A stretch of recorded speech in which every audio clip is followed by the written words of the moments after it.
dia, amados. Graça e paz. Bom, estamos continuando o vídeo do primeiro capítulo, uma breve exegese do capítulo de Tiago. Esse é o segundo vídeo porque nós paramos no vídeo anterior, no versículo 11. E agora a gente vai do 12 até o 27. Então, nós estávamos falando sobre que o versículo 9 até o 11 falava sobre o rico e o pobre, né? O texto de Tiago falava para o pobre se gloriar na sua humildade e o rico se humilhar na sua riqueza, fazendo uma relação entre o posicionamento que deveria ter o rico. Não é especificamente o rico da igreja que ele está falando do rico ímpio, mas que serve para alguém que tenha dinheiro na igreja a não ter esse pensamento, e sim sempre se humilhar da sua condição de riqueza, porque toda condição de riqueza ela é volátil, ela é mudável, ela pode mudar, ela mudará então como a flor, né, que murcha, mas a humilhação do pobre, o pobre deve se exaltar na sua condição de humilhação, na sua condição de pobreza, porque ele é cuidado por Deus. Nesse sentido é o que a gente poderia entender. Aí agora, então, depois de ter falado de provações, de sabedoria, o texto vai falar então da relação entre o rico e o pobre, e agora vai voltar novamente no versículo 12 a falar sobre as provações e tentações. Versículo 12 até o versículo 18, que diz assim: Bem-aventurado o homem que suporta com perseverança a provação, porque depois de ter sido aprovado, receberá a coroa da vida, a qual o Senhor prometeu aos que o amam. Ninguém, ao ser tentado, diga: sou tentado por Deus, porque Deus não pode ser tentado pelo mal e ele mesmo não tenta ninguém. Ao contrário, cada um é tentado pela sua própria cobiça, quando esta o atrai e seduz. Então, a cobiça, depois de haver concebido, dá à luz o pecado, e o pecado, uma vez consumado, gera morte. Não se engane, meus amados irmãos. Toda boa dádiva e todo dom perfeito são lá do alto, descendo do Pai das luzes, em quem não pode existir variação ou sombra de mudança. Pois, segundo o seu querer, ele nos gerou pela palavra da verdade, para que fôssemos como que primícias das suas criaturas.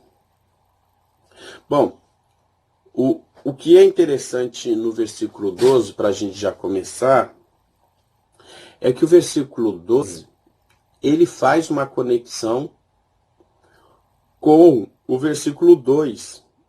O versículo 2 diz assim: meus irmãos, tenham por motivos de grande alegria o fato de passarem por várias provações. Aí agora ele está dizendo que quem passa por provação é feliz, bem-aventurado. É feliz e por isso tem alegria. É bem-aventurado quem passa por provações, né? O homem que suporta com perseverança. Então veja, quem suporta com perseverança as provações é um homem feliz. Agora, como ser perseverante diante de provações? Aí volta ao texto, versículo 12, 2 até o 4, que fala sobre a fé. Quem tem fé tem perseverança. E aí ele caminha, porque depois de ter sido provado, receberá a coroa da vida. Agora ele fala que o cristão que tem fé, que resiste às tentações, ele receberá a coroa da vida. A coroa da vida aqui, amados, é um termo usado, na verdade, para falar de salvação. É um termo usado para falar de reino de Deus. Não é que todo mundo vai receber uma coroa na cabeça, mas é a promessa da salvação, é a completude da salvação, é o reino de Deus.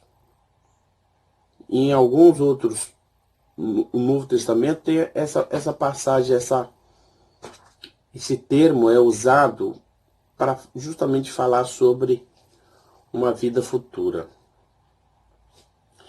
Aí o texto vai dizer assim, que ninguém, ao ser tentado, diga que sou tentado por Deus. Veja, a provação, a gente aqui na carta já começa a desenhar que tipo de provação é essa.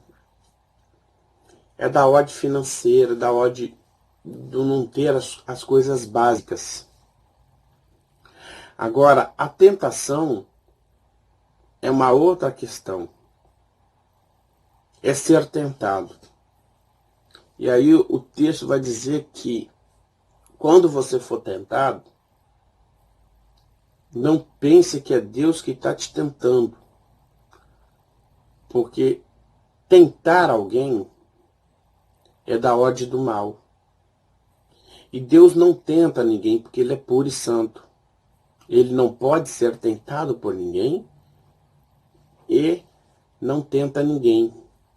E se você estiver passando por tentação, não provação, mas tentação, sabe que essa tentação, muitas vezes ela pode ser provocada por você mesmo. Por quê?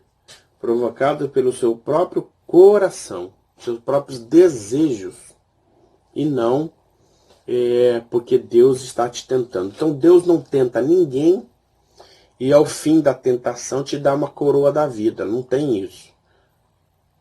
Então, Deus não tenta ninguém. E muitas vezes nós somos tentados pelas nossas próprias cobiças. É isso que o texto vai dizer. Então, cobiçamos, desejamos, esse desejo fica no coração e ele vai se desenvolvendo ao ponto de se tornar um fruto. Ao ponto dele se tornar, né? Ele gerar um pecado. Então veja, olha que interessante.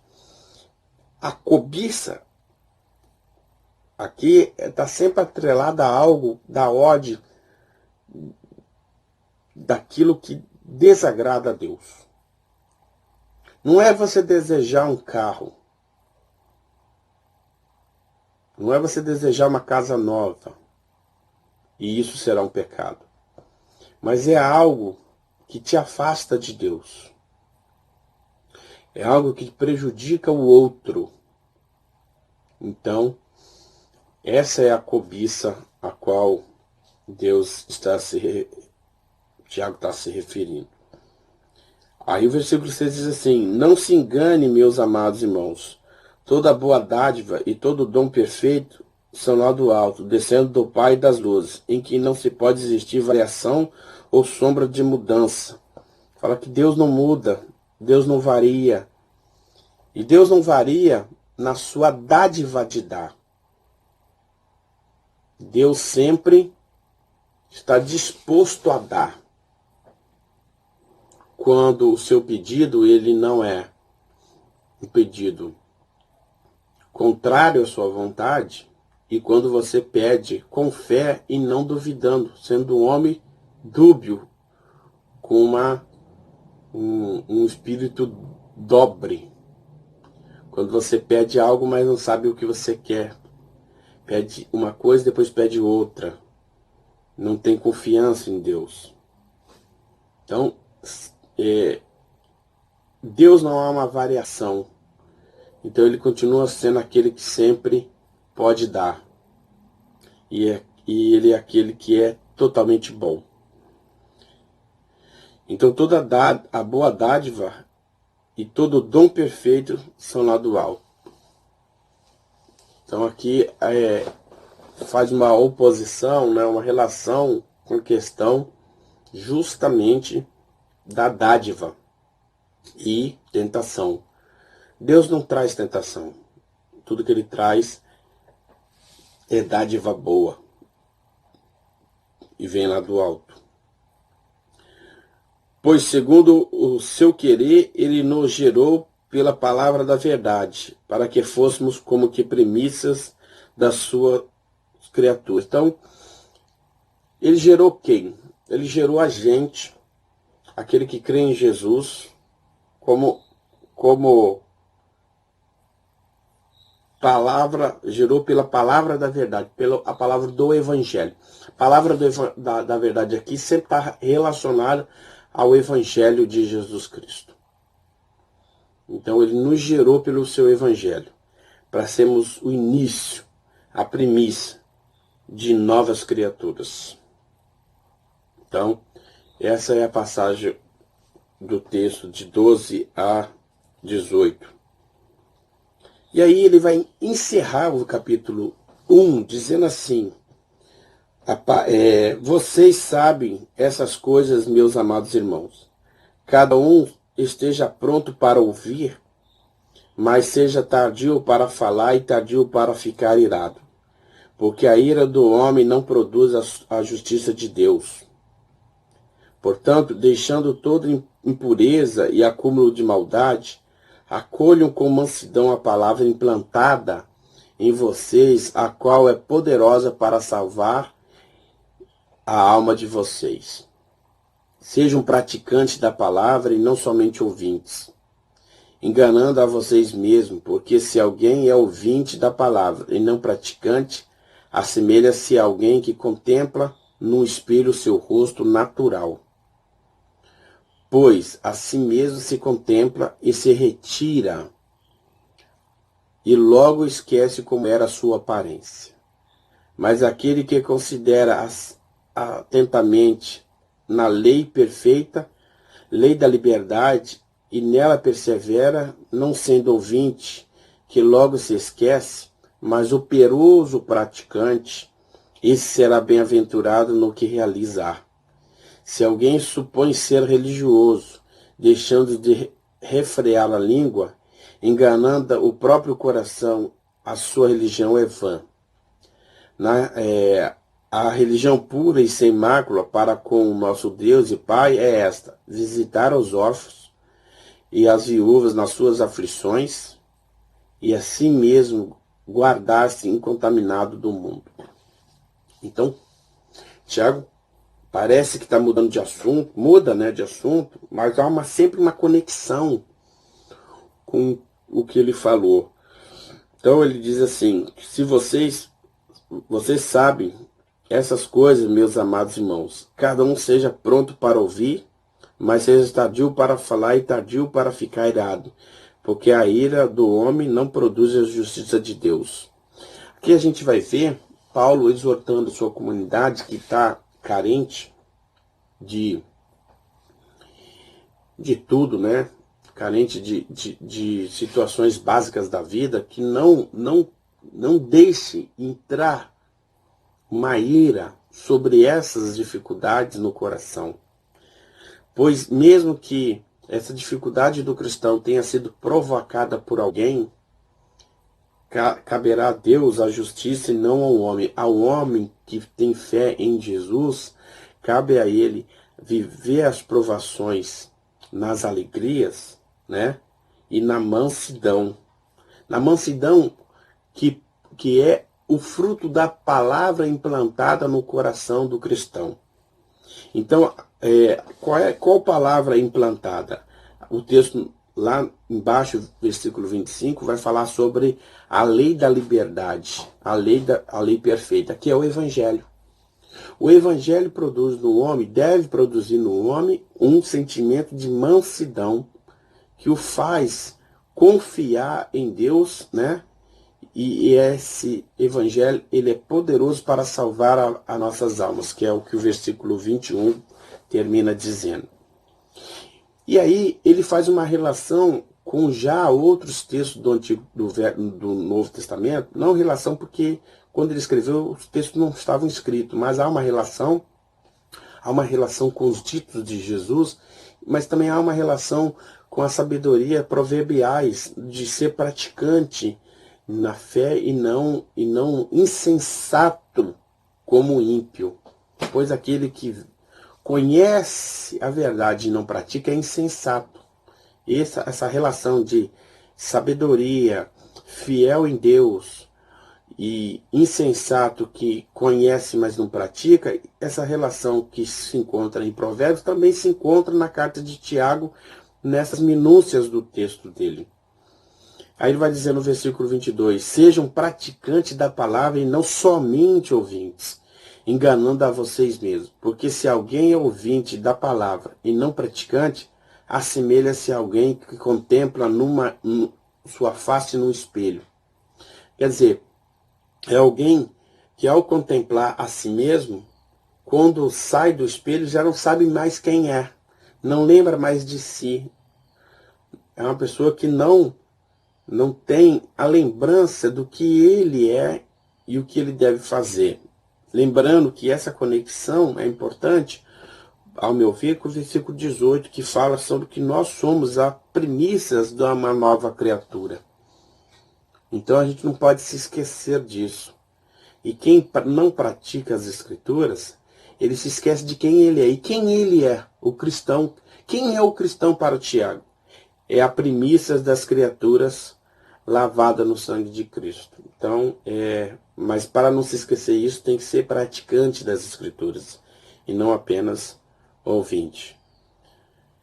Então, aí o versículo 25 diz assim, mas aquele que considera atentamente a lei perfeita, a lei da liberdade, nela persevera, não sendo ouvinte, que logo se esquece, mas operoso praticante. Então, olha lá, olha a conexão agora, novamente, com os textos anteriores. Aquele que é ouvinte, aquele que é praticante do Evangelho, que é a lei perfeita, do Evangelho, que é a lei da liberdade, esse sempre será, para Tiago, não há possibilidade de não ser, sempre será operoso praticante. E operoso praticante, né? Ele é perseverante, né? E nela persevera. Persevera nela e persevera também nas aflições, nas provações. Então, e nela persevera. E persevera como? Lá no final vai mostrar que persevera cuidando daqueles que se achegam a eles, que são os aflitos e as viúvas. Não há possibilidade de uma escolha entre ser praticante da palavra e não ser praticante nas ações. Não há possibilidade de ser autêntico cristão, as primícias das criaturas, e não reconhecer o irmão que está passando por dificuldade e o ajudá-lo. Mesmo quando a sua ajuda vai o levá-lo a ter mais dificuldades, mais provações, mesmo assim. Porque em todas as provações deve-se passar alegres. Por que alegres? Porque é Deus que cuida de nós e, portanto, somos bem-aventurados. Versículo 26 ao 26, há uma mudança de assunto, mas que há uma conexão, que eu volto a dizer sempre que quando há mudança de assunto, há conexões. Ele vai falar que se alguém supõe ser religioso, deixando de refrear a língua, engana o próprio coração, a sua religião é vã. Aí ele vai falar sobre a língua, e depois, mais para frente, ele vai falar novamente da língua. Então, aquele que supõe ser religioso deve ter seu freio, deve ter uma atitude em que ele saiba como falar e quando falar. Veja que esse texto está alinhado com cada um esteja pronto para ouvir, mas seja tardio para falar. Está alinhado a isso, que o autêntico cristão, ele é humilde, ele é manso, ele se utiliza da palavra para trazer a ele algo novo na sua vida, ele não julga o outro, porque ele confia que Deus que vai julgar, ele não deixa a ira entrar dentro do coração dele, ele espera em Deus, ele se alegra na perseverança, ele se alegra nas dificuldades, perseverando na fé, confiando na coroa da vida, né? e ao ouvir as instruções das Escrituras, ele pratica ela, porque ele vai sempre ser um operoso praticante, cuidando dos órfãos das pessoas com dificuldades que vêm até ele, e com tudo isso ele é tardio em falar e ele freia a sua língua. Ele não deixa a sua língua controlar a ele. E veja que essa questão da língua vai aparecer no capítulo, se eu não me engano, no capítulo 3. E aí a gente vai ver como há conexão, sim, que é o que eu já estou falando há tempos, a conexão de Tiago. Tiago está sempre fazendo conexões, ok? Então é isso. E aí ele é um operoso praticante. Então, o que eu tinha para dizer é isso sobre o capítulo 1. Então encerramos o capítulo 1 de Tiago. Próximo vídeo, que será o terceiro vídeo, né, dessa série de exegese, pequenas exegeses, aí será então o capítulo 2. Um abraço para os amados irmãos, se cuide, Deus abençoe a cada um.